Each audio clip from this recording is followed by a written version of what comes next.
And we're live.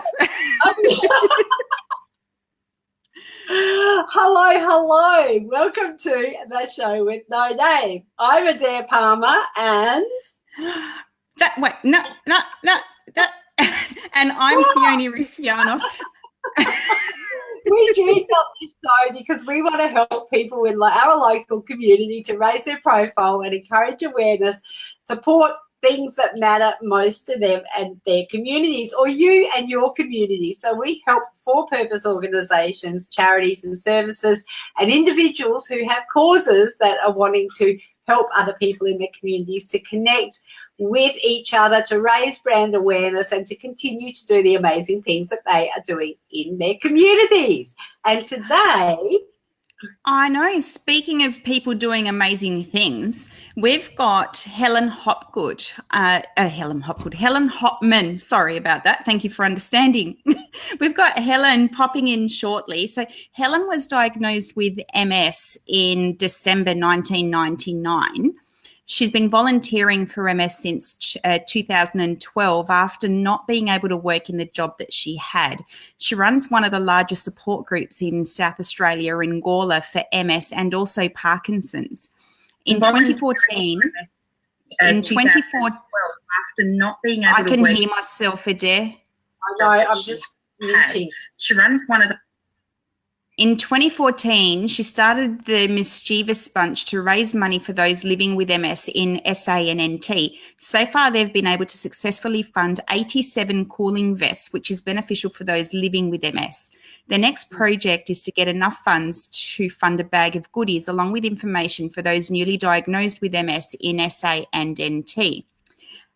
Their aim is to soften the fall to being diagnosed in a way. And at the moment, it's all medical. So once you're diagnosed, you just handle a lot of medical stuff and that's it. But there's other support that people need around that. Welcome to the show, Helen. Thank you for joining us. Hi, how are you? Good, thank you. How are you? Good. Hello, Helen. And hi. How are you? Good morning, Glenn. Good morning, Glenn. Thanks for joining us. We know you're a long-time follower and all-time supporter, and we love having you here with us every week. And hi, Roz. Thank you for joining us as well. Also a long-time follower and there every week. And I do appreciate that that Glenn has taken time out of his busy schedule to jump in and say hi, because he does do that. He has got a business that he runs, and he does make a point of popping in and saying hi. So hello, and Roz, great to see you here and taking time out of your busy schedule as well. Anyone else that's here, please just say hi and where you're from, because we do love to find out who is watching. And also, we'd love it if you would invite your friends to watch this live broadcast, or share as well. Share to your timeline and help spread the good words about what amazing people like Helen are doing. That's right. And any questions you might have for Helen, type them in the comments and we will ask her live. Get your questions answered straight away. And there's no such thing as a silly question. Okay, well, let's kick it off with Helen. How did you come to be doing what you're doing? It's amazing work that you're doing with sufferers for MS, and you've got your own journey that you've been on as well. Yep, so I was diagnosed in December 1999. I had 3 kids who were only little at the time, so it was a lot of a struggle.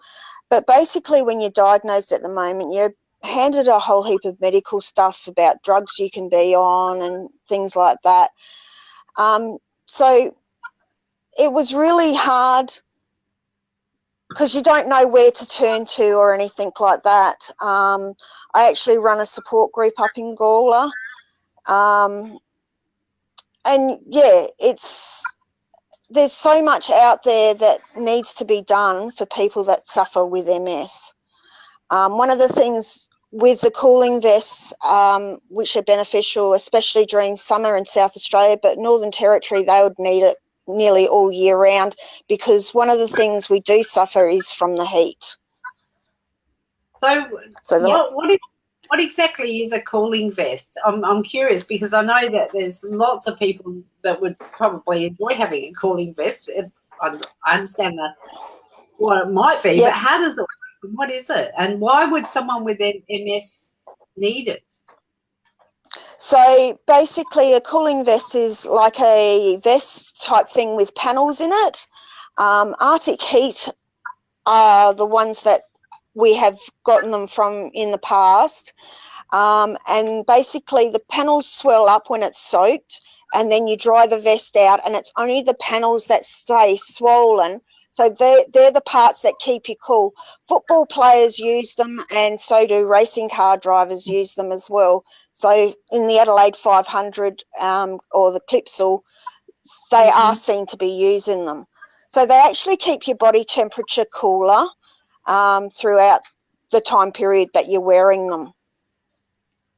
Now, you said before that you're running you run a large support network in Gawler, and you've got the biggest support group there. When we were chatting offline before the show started, the figure that you threw out there was incredible. So in South Australia alone, 100 people are diagnosed a year. Yes. Around about. Yeah, approximately 100 people are diagnosed every year. So that is a lot. We actually have 2 people based in Gawler that have MS as well as Parkinson's. So they've got a double hitter, which is, tremendous that they're still going on with life with both diseases. And you quite often find that it's usually the people who are hit with stuff, whether it's, an autoimmune disease or whatever it is, it's the people around them go, how do you go on? How do you do this? How do you do that? But when you're hit with it, you just have to. You don't have a choice. You have to find a way to move forward and move on and live. That's exactly right. We just try to do best as possible. And now, the bags that you're after, let's start with the calendar first of all. Now, this isn't the first calendar, is it? No, this is our second calendar. The first one was back in 2015. We started doing it in 2014, and it was released for 2015. That was actually a nude calendar with all MS people in it. So that was quite interesting. So that's the calendar that helped fund the 87 cooling vests that we have been so far able to fund. This time around, we're just looking at what people like to do with their time with MS. So for myself, mine will be based on rock and roll, because I do love doing rock and roll. And I do that every Tuesday night down at the Para Hills Community Club.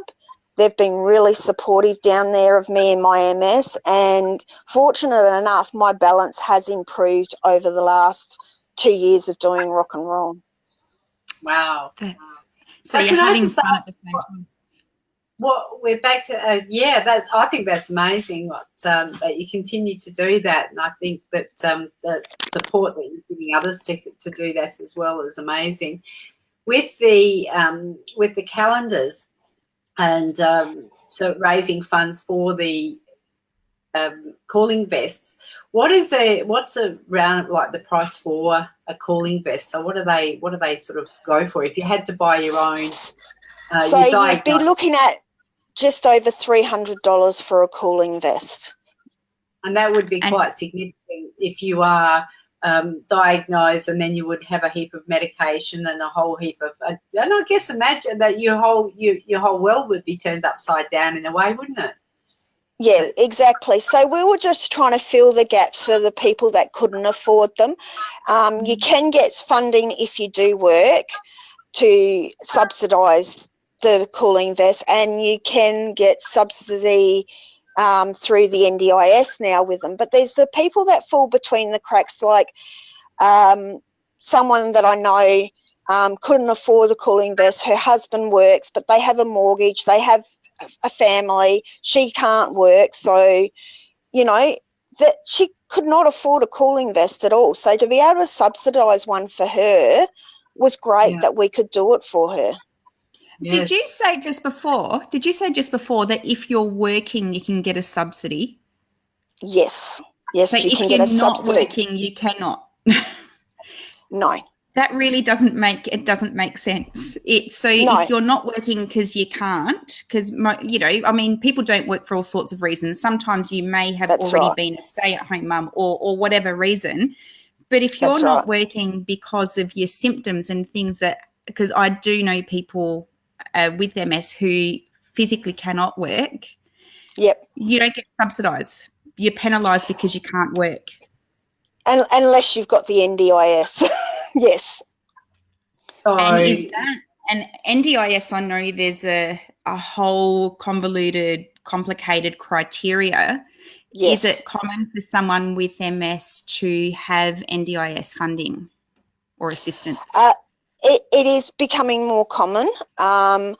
A lot of people do struggle with it, and that is part of also my plan, is to get out there and help people get their plans through the NDIS so they can get subsidies for things like cooling vests, physio, things like that. Okay. Yeah, so they're making it harder for those who need it more, I guess, which doesn't make sense. But Yep. Which is where you step in, which is where Mischievous Bunch steps in. You're there to help through. So the sale of the calendars, a profit's made for the sales of the calendar, goes towards purchasing these vests for those who can't afford them and can't pay for them themselves, which is absolutely amazing. Now, and the NDIS is so difficult to apply. Roz is saying, yeah, I'm part of other support groups for other things. So I'm part of Cassie Day runs a group for carers, parents and carers of children with illnesses and disabilities or partners, etc. And I saw a post quite a while ago that she'd put in about NDIS, and it almost sounds like they make it's so hard that people would just give up and perhaps not get the funding that they actually could be entitled to. Yes, that's absolutely correct. But see, even people that are still trying to work with MS are entitled to the NDIS. They just don't seem to realise it.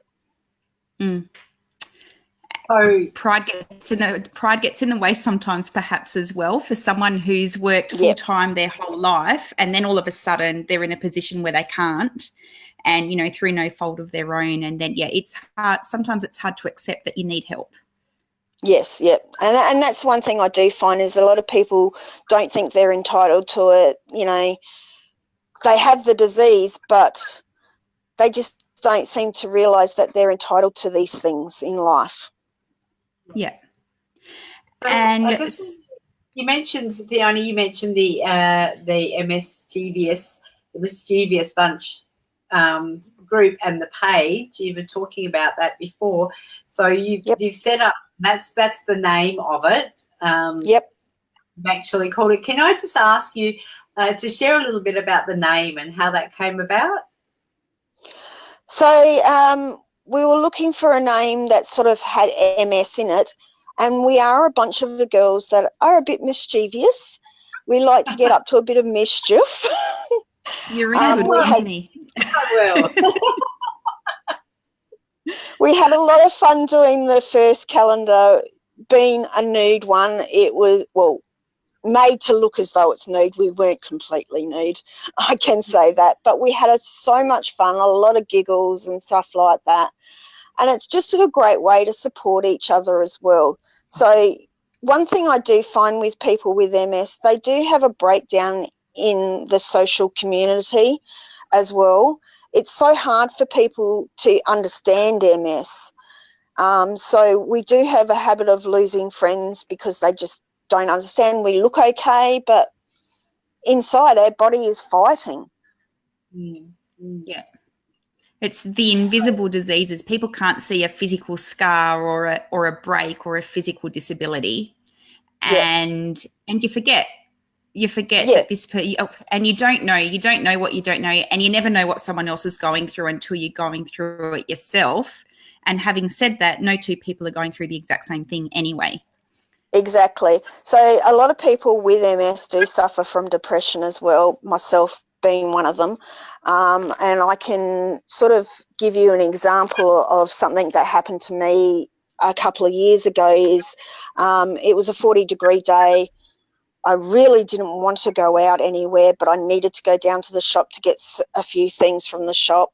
So I do rarely use a disability park, but this day I did because it was a 40-degree day. I was struggling as it was, and I parked in the disability park in Woolworths up here in Gawler, and I got out of my car and a lady totally abused me for parking in the park because obviously I didn't look like I had anything wrong with me and stuff. So myself, I did burst into tears because I was already struggling that day with the heat.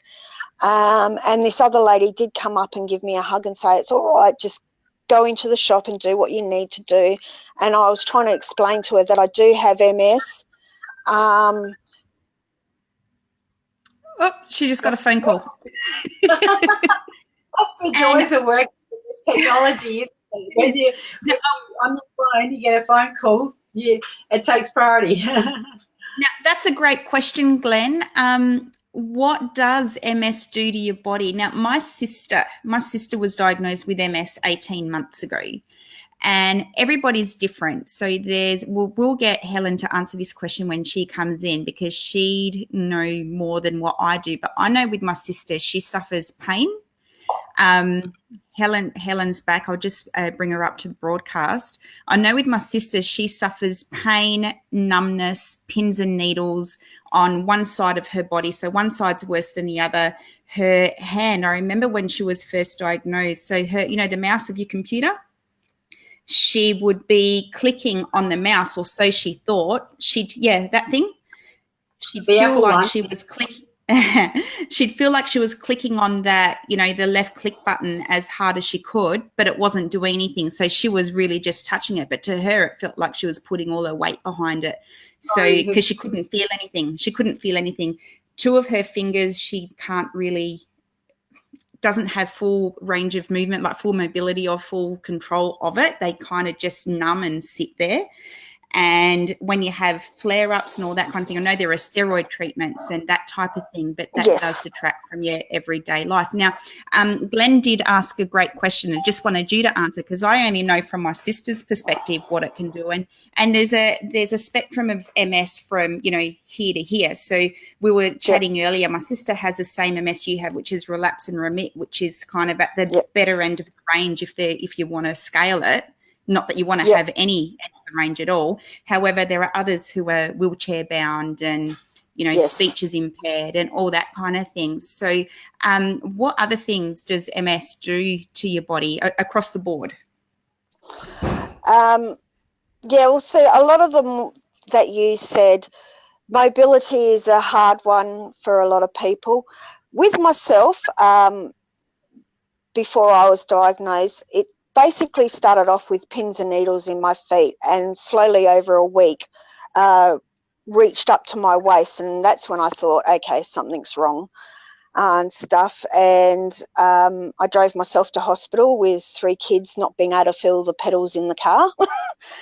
But thankfully I had an automatic and just watched the speedo and prayed to God that I made it okay. And stuff. So, so it affects my left side of the body more than my right side. But for people that are in wheelchairs, you can imagine it's so hard to get housework done and things like that. Needing help with showering and other things.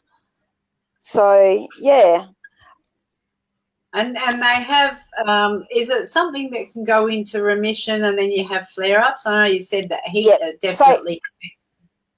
Stress. So basically stress is a big one and stuff like that. So stress, heat, things like that can really bring things on. I've permanently got pins and needles in my legs now, but over the years, because now it's been 20 years, I've been able to just get used to it. Yeah, and that's the reality of it, isn't it? It's something you have to live with, and you have to find a way to not to move forward, but a way to deal with the symptoms when they come at you. And people need to understand. And that's a big part of it. And that's what awareness campaigns are all about. It's about helping other people understand that this is why this happens, or if I don't want to go out to your social events, not that I don't like you, it's that I physically feel like I just can't be there. Yep, and that's exactly right. And that's why a lot of people lose a lot of friends and family, is because they don't understand. Yeah. Now, the other thing that you're doing through Mischievous Bunch, now we were talking about the goodie bags for those newly diagnosed. Now, we did mention earlier that around about 100 South Australians alone are diagnosed every year with MS. Yep. Now, what's the purpose of the goodie bags, and how did it all get started? What gave you that idea? Okay, so what gave me the idea is basically when you have a baby these days, you get a bounty bag and it's full of samples like nappies, nappy cream, powders, things like that. So I thought to myself, why couldn't we do something like that for MS?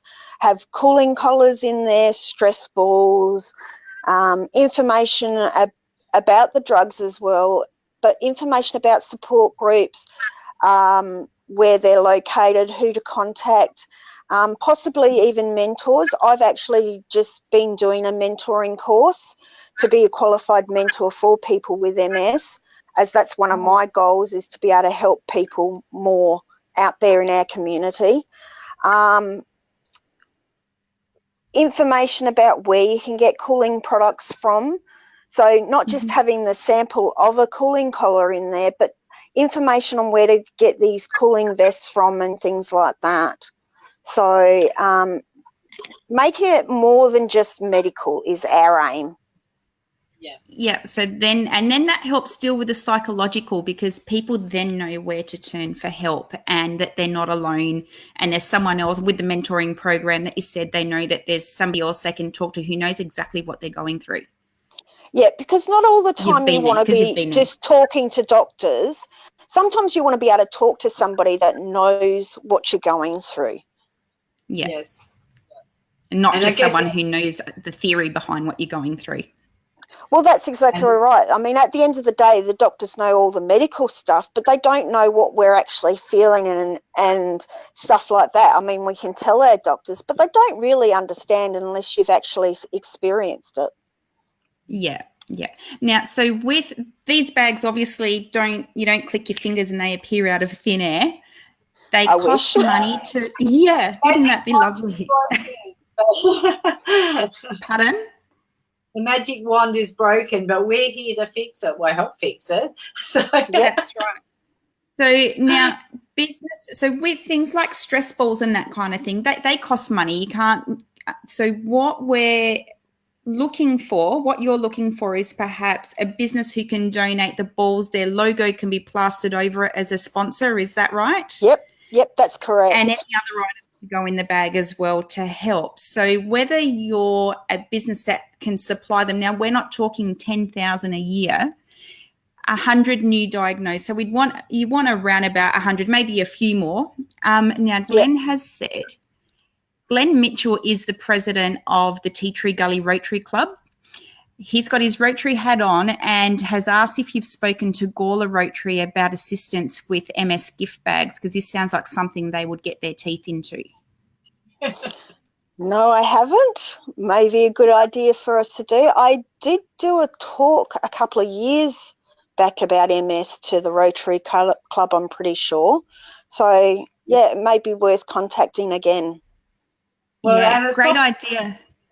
Having a chat with her, I mean, because we're not that far up the road at Tea Tree Gully, because I'm in the Tea Tree Gully Rotary as well with Glenn. So maybe you'd like to come and have a chat to us as well to keep educating, because I think that's an important part of what you do as well, because you were saying that friends and family don't often understand, but if it's a process of education as well.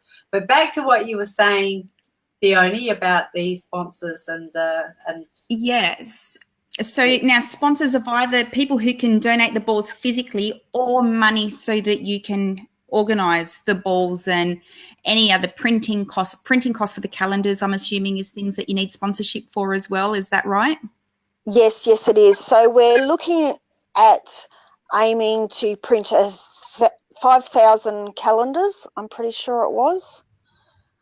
and I think that was going to cost us about $5,000. So we have a printing company that has jumped on board and given us a good price, but we still need to cover that cost.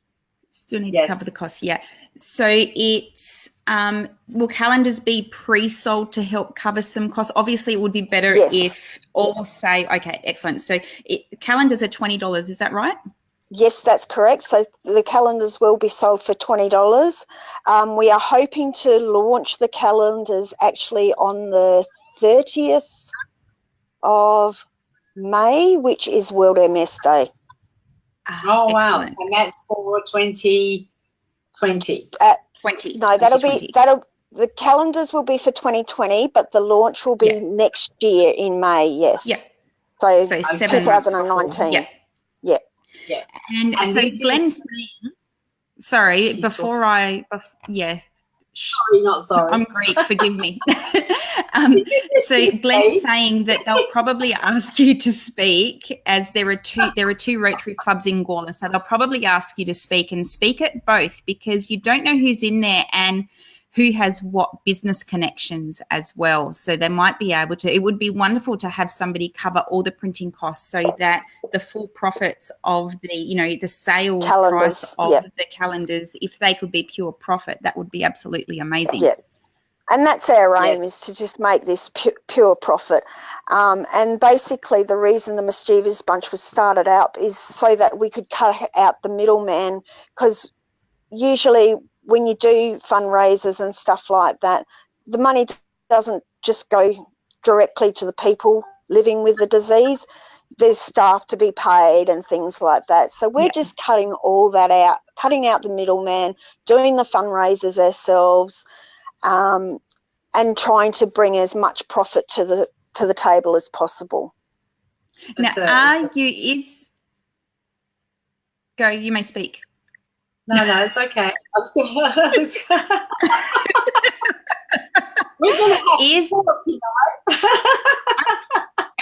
know. I think we need to hold something up when we want to speak so we don't talk over each other. Is MSchievous Bunch a registered charity? No, we are working under the society. So it's still worked under the society. We have them totally on board with us, which is great.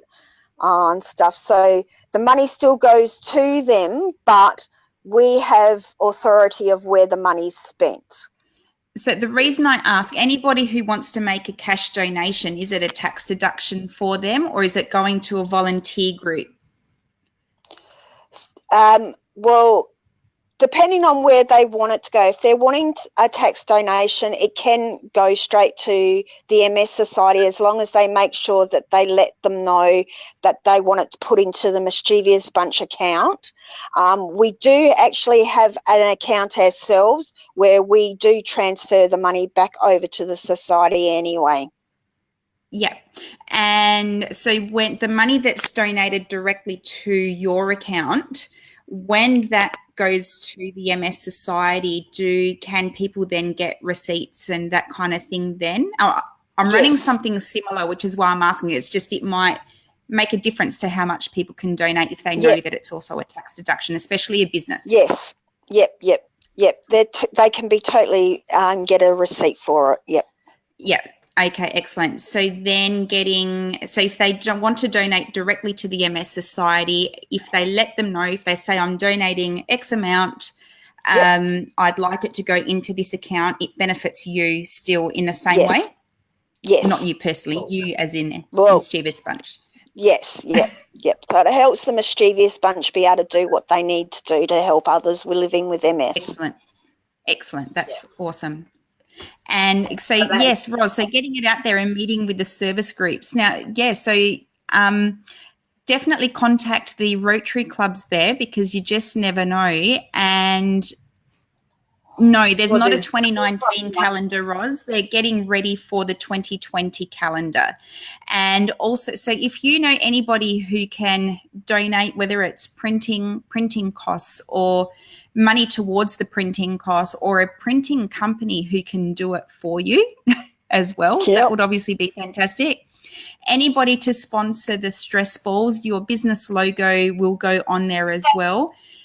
Helen, do you have a list? Hang on, Theoni. Helen, do you have a list of what you would like for people to donate so people could choose that goes into the goodie bag? Do you have a list somewhere? Is it on your page? Because Theoni will contact details in a moment, but if they can find it easily, they can have a look. And like Theoni said, it's not it's 100 or so. So go on. Yep. So I will make sure that everything's up on the MSchievous Bunch Facebook page for people to be able to look at. So I'll definitely get something up there for everyone to be able to actually have a look at. Now, above in the blurb to this broadcast, I have tagged your page, so get in touch with the MSchievous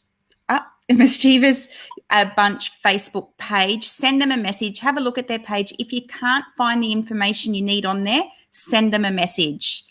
And you can be directed to how you can donate, what items you can donate, any other way that you can help, and get on board. We're talking 100, maybe 150, because obviously it's not a round number. You know, Mother Nature doesn't say that this is all that's happening this year. It's around about 100 diagnoses a year, though, and that they're the people that you need to help. So thank you so much for joining us, Helen. We would like to do a follow-up down the track and perhaps have more of the ladies with your organisation. I know they weren't available this morning, but we really do appreciate you giving us your time this morning. Don't go anywhere. We are out of time, but don't go anywhere. Oh, and here's another one. Roz said also Lions Club. They might be able to help as well. So there are other groups to contact if you haven't as yet.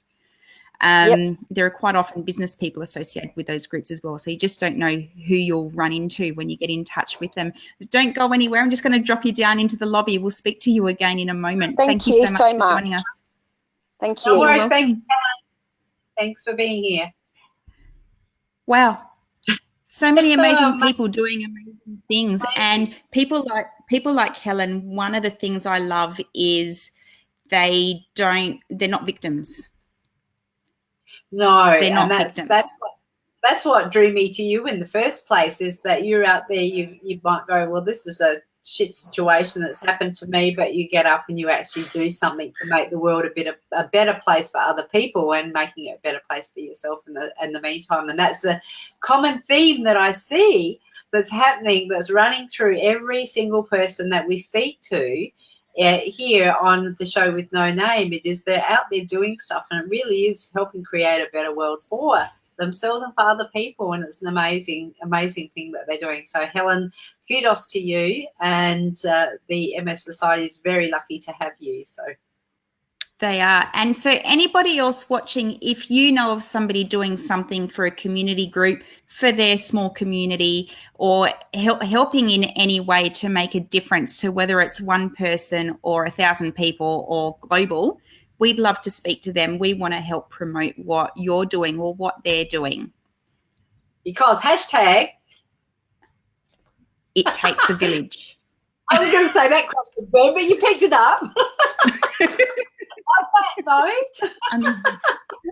On that note, thank you for joining us. I'm Theoni Roussianos, and that is Adair Palmer, and we'll see you next week at 9:30 a.m. Thursday morning, Australian Central Daylight Time, for another episode of The Show with No Name. Bye for now. Bye.